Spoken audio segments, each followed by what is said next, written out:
Bonjour et bienvenue à la suite de Chroniques d'un bouddhiste urbain. Aujourd'hui, on va se demander, mais pourquoi qu'aujourd'hui, entre autres en Occident, dans les pays industrialisés où on aurait tout pour être heureux, les gens souffrent autant?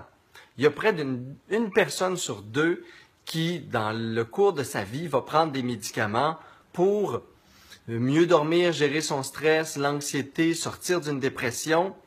Et on a l'impression qu'on n'a jamais été aussi confortable dans notre style de vie qu'en ce moment dans l'histoire de l'humanité.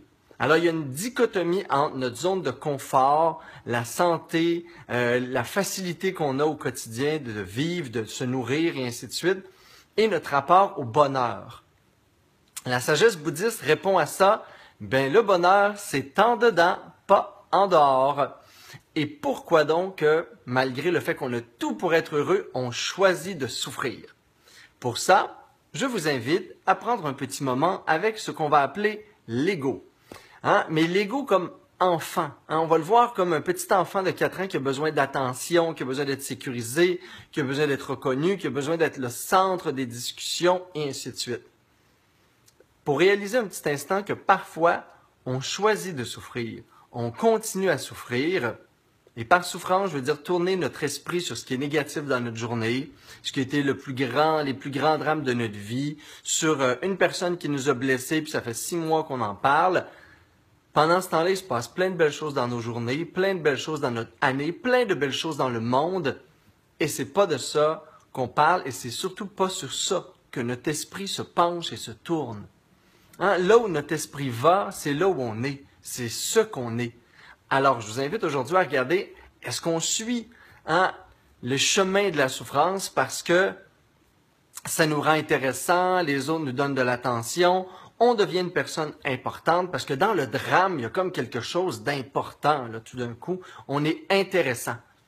Est-ce que j'ai quelque chose à perdre à être une personne heureuse, légère, joyeuse tous les jours? Juste se poser les questions. Possible que non.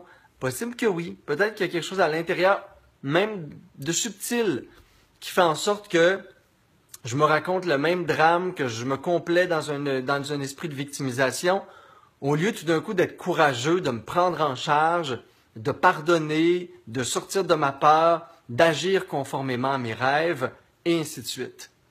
Peut-être que je ne me sens pas le courage de vivre ma vie, de me réaliser moi-même, et que je ne choisis pas d'être heureux parce que j'attends que ça vienne de l'extérieur. Et que pour que ça vienne de l'extérieur, il faut que je me plaigne, il faut que je sois victime, il faut que je sois vulnérable. À quelque part, il faut que je souffre.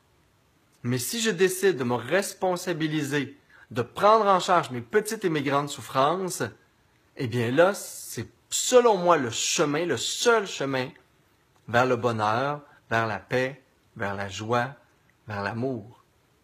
Mais c'est un choix. C'est un choix intérieur. C'est souvent un choix inconscient. C'est comme le téléjournal. On nous présente plein de souffrances, plein de drames, parce que c'est ça qui nous excite le plus. C'est ça qui excite l'ego qui dit « Oh mon Dieu, dans le monde, ça va bien. » On dirait que ça y fait vivre quelque chose, une tension émotive, un drame. Ben, peut-être qu'il faut dire adieu au drame, adieu à la victime en nous, adieu à être pris en charge par les autres. Et il y a tous ces petits deuils-là pour décider d'être une personne heureuse, épanouie et joyeuse tous les jours.